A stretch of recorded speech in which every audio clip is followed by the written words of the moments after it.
Hey everyone, Teresa with Hick-A-Billy LLC, and I am going to show you what I am doing with the byproducts from the things that I'm making with my choke cherries.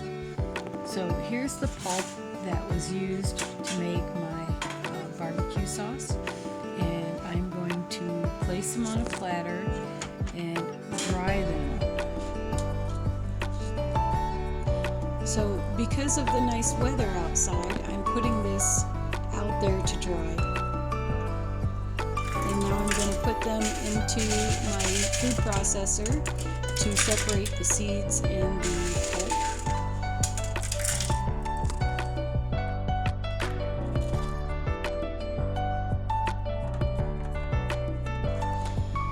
So I'm going to start with a couple of pulse shots first, and then I'm going to do a full blend.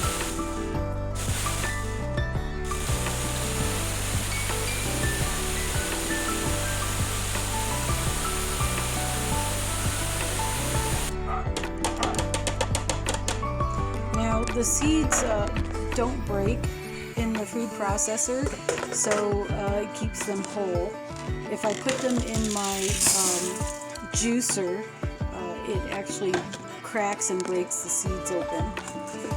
So now I'm going to sift out as much of the pulp as I can get, and then I'm just going to start separating the seeds and the pulp, so that I have powdered pulp, as you can see.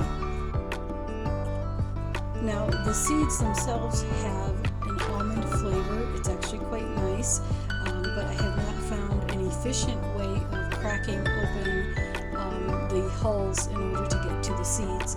So until I figure that out, they will just sit in a bag. I'm using the powder on my apple pie, which will create another extra layer of flavor. The skins and the pulp have so much to offer. The powder can be used to flavor all kinds of things, such as teas and homemade sodas.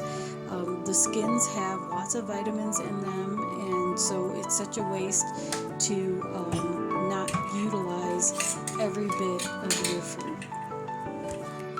Okay, I hope you're having a great day. Happy gardening and happy homesteading.